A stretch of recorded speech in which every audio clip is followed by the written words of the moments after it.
शास्त्र, ये अध्याय 1 सत्ता की साझेदारी के बारे में। सबसे पहले मैं आपको कुछ महत्वपूर्ण बिंदु बता दे रहा हूँ इस अध्याय के बारे में। जैसे एथनिक अथवा जातीय, तो किसी देश, प्रजाति इत्यादि का ऐसा समूह जिसके सांस्कृतिक आदर्श जो होते हैं वो आपस में समान हो, उनको हम जातीय कहते हैं, जातीय कहा जाता है। देखिए बहुत से लोगों की सांस्कृतिक, संस्कृत, भाषा ये सभी समान होते हैं तो उन्हें हम जातीय कहते हैं। और एक बात इसमें और कि इनके पूर्वज एक रहे हों, पूर्वज मिलते जुलते हों, उन्हें हम जातीय कहते हैं या एथनिक भी उन्हें कहा जाता है। दूसरी बात, ये कई लक्षणों से एक साथ मिलते जुलते हैं, इनके कई लक्षण मिलते हैं, जैसे पूर्वज एक समान रहे हों। दूसरी बात,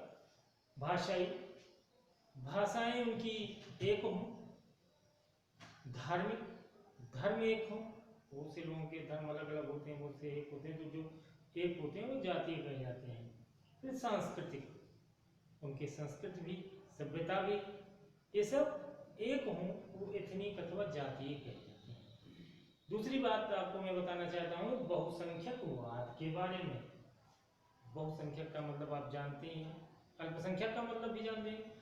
बहुसंख्यक का मतलब होता है कि जिनकी संख्या अधिक हो, अल्पसंख्यक का अर्थ होता है कि जिनकी संख्या कम हो, बहुत कम हो, इसीलिए तो उन्हें अल्प, थोड़ी मात्रा में कहा जाता है, अल्पसंख्यक कहा जाता है।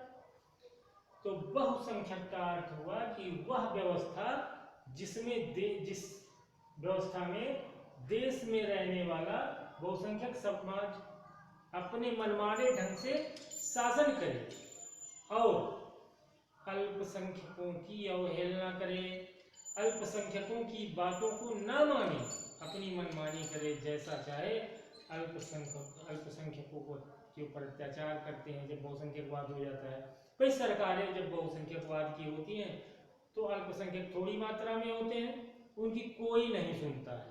प्राय आप तो जानते हैं बहुत से देशों में ऐसा है, धार्मिक शासन है, वहां पे जिनकी संख्या ज्यादा उनकी शासन सत्ता होती है, और जो वहां पे अल्पसंख्यक होते हैं वो पीड़ित होते हैं, उनकी सुनवाई नहीं होती है। बहुसंख्यक ऐसे अल्पसंख्यकों की अवहेलना करते हैं, तो इसे बहुसंख्यकवाद कहा जाता है। दूसरी बात, मैं आपको गृह युद्ध के बारे में बता रहा हूं।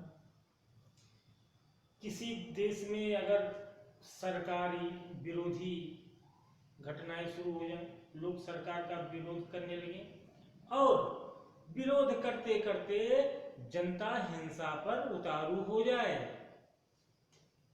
तो जब वह लड़ाई पूर्ण रूप से एकदम युद्ध का रूप धारण कर ले कि सरकार बदलो या हमारी मांगे मानो, इस प्रकार से तमाम मांगे लोग उठाते हैं गृह युद्ध में।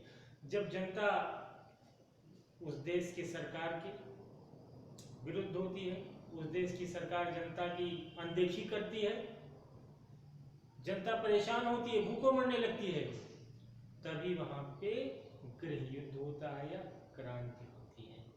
तो गृह युद्ध, अगर किसी देश में सरकार विरोधी समूहों की हिंसक लड़ाई अगर युद्ध का रूप ले लेती है तो उसे हम गृह युद्ध कहते हैं।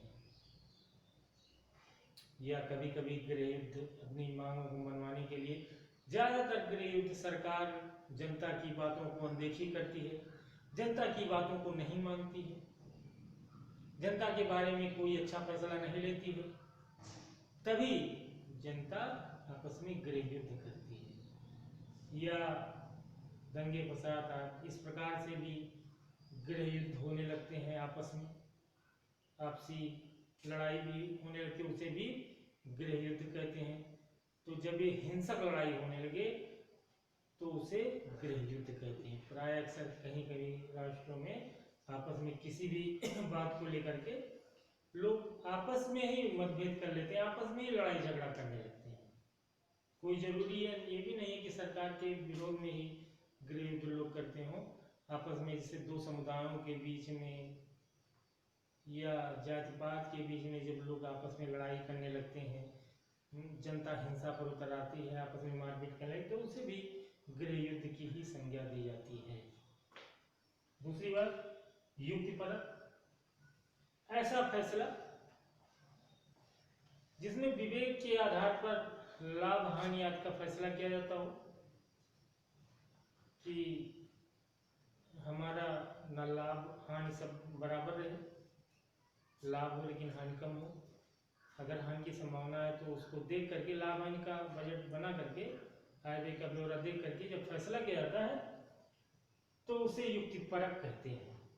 यानी कि ऐसा फैसला जिसमें विवेक के आधार पर हानि लाभ का फैसला हिसाब लगा कर किया जाता है, तो यह युक्तिपरक कहलाता है।